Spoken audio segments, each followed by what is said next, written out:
I'd now like to welcome Wai-Kit Ow-Yeong, who joins us from English. Right. A very good afternoon. I'd like to consider race from a literary point of view, specifically concerning short stories. William Carlos Williams said that to write a short story, one should be writing what ordinarily one doesn't want to hear. And I contend that while race is often the elephant in the room that few wish to discuss, short stories offer an essential platform for registering racial sensitivities in provocatively illuminating ways. So my question is, how does the form of the short story lend itself as an effective medium for exposing the pathos of racial marginalization? And I'd like to explore short stories from Singapore in particular. Now, I'm from Singapore, and it's a small island nation in Southeast Asia, and not China, as I've had to explain to some of my American friends. Yeah. Singapore is interesting as a case study of how state-initiated discourses and policies have influenced perceptions of race. So, based on the official categories, first introduced by the British colonial government and still employed by the modern state in Singapore today, the current racial composition is about 74% Chinese, 13% Malay, 9% Indian, and a small population of other groups known simply as others.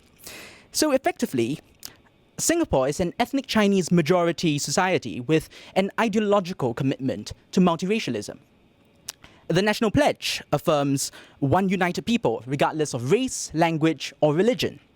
In schools, they celebrate Racial Harmony Day, and English is the main language of instruction, which is a policy intended to provide a level playing field for all the races. So, racial harmony then has been the ideal around which a sense of nationhood has been cultivated.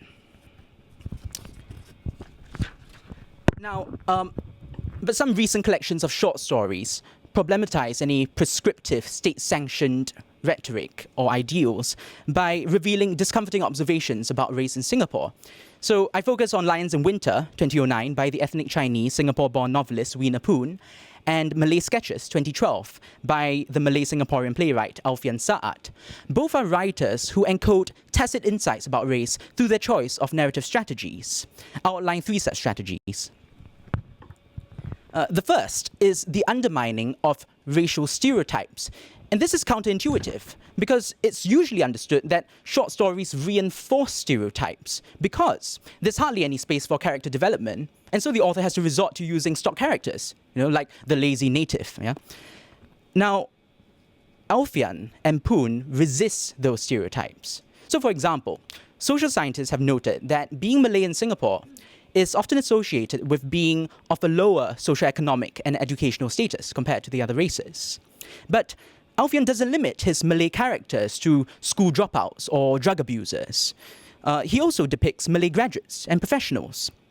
There's one story of his called Cold Comfort, in which Alfian introduces stereotypes only to subvert them. Now, we might presume at first that the narrative centers on a Malay unwed teenage mother. But in the story, the narrative perspective isn't that of the teenage mother, but of her interviewer, a Malay doctor called Razmi. Now, while preempting the response of his Chinese Singaporean colleague, Cheryl, Razmi questions himself. Was it because of people like her, the teenage mother, that Razmi chose to study medicine? He felt angry all of a sudden, as if she had undone all the work he had put in to cultivate an image agreeable under the gaze of those like Cheryl. What Razmi represents is a kind of alienation, a racial neurosis syndrome of sorts. The post-colonial theorist, Frantz Fanon, notes that such a syndrome usually occurs and affects the professional middle classes, who are most vulnerable to what he called the lactification principle. So this originally referred to black people, of the idea of whitening oneself to try to assimilate into the dominant white community. In Razmi's case, racial difference from the Chinese majority has engendered a fear of marginalized social identity, which results in a desire to satisfy the majority's gaze by conjuring a self-image acceptable to them. So through Razmi, Alfian not only destabilizes any preconceived notions of negative Malay stereotypes, but also highlights the hazards of racial self-consciousness. The second strategy is irony and humour. If Alfian demonstrates how racial minorities tend to be subjected to scrutiny, Poon turns racial prejudice on its head by ironizing the position of chauvinists from the majority race. So in Poon's story, The Man Who Was Afraid of ATMs, the protagonist is a Chinese Singaporean retiree called Chang, who's living with his son's family in Canada. And his lack of English proficiency means severe difficulties in adjusting to his new environment. So one day, he's at an ATM machine, and he becomes confused by the instructions, which are in English. Then there's a white man waiting behind him in the queue, who remarks impatiently, "God, don't you just love these people?" But as much as we're meant to sympathize with Chang, we're also informed that back in Singapore, he was just as prejudiced as the white man behind him. So, referring to members of other races like Indians, Chang reflects. He used to say, "These people," when he was in Singapore. "These people are really too much," he used to say whenever he drove past them. "So noisy." And now, someone was referring to him in that tone. The irony is clear. Chang receives his comeuppance as a perpetrator turned victim of social stigmatization. Poon's insight is that members of a racial majority rarely know what it's like to be part of the minority until they experience it for themselves. So a similar idea is echoed in another story of hers called The Shooting Ranch, in which the narrator, Sarah, explains racial stereotypes to her daughter when they visit Nevada. In America, Asian means we are the kind of people who live in between the covers of books, with geishas pictured on the front and titles written in brushstroke font. Usually, a bird or flower forms part of the title.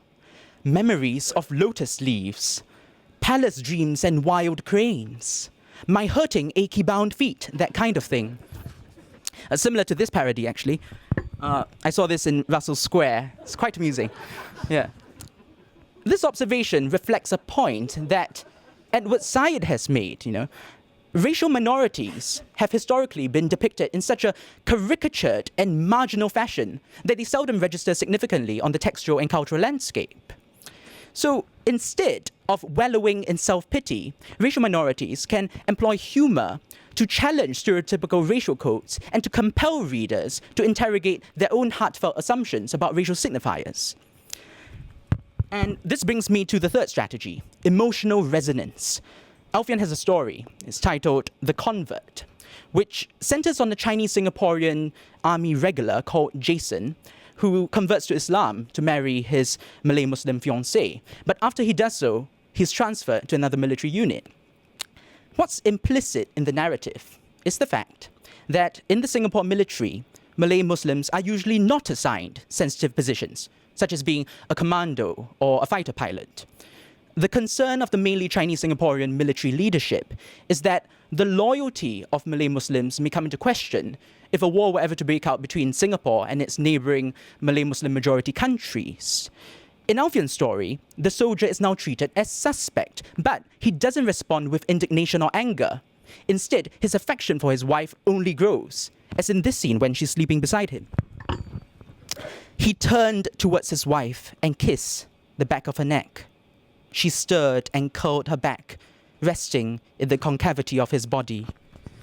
Well, it's poetry, really. It's a touching image of mutual protection and intimacy in the face of greater forces beyond individual control.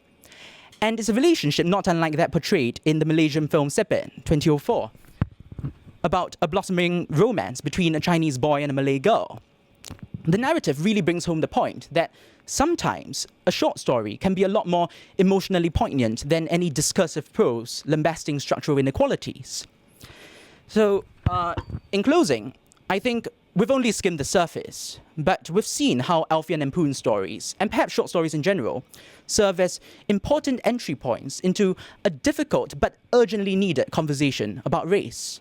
Because such narratives, despite, or perhaps because of, their brevity and fictionality, foster an understanding of subjectivity. So, for example, racial minorities might have a perspective told in these stories that encourage the reader's identification with such characters.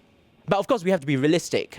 I'm not saying that thoroughbred racists who read such stories will be converted overnight into becoming racial equality activists, right? But what short stories do is to dispel outmoded racial stereotypes and definitions. So, Toni Morrison once said that definitions belong to the definers, not the defined. Writers have the power to redefine perceptions of race and to encourage honest, open dialogue with humour and pathos. Thank you very much indeed.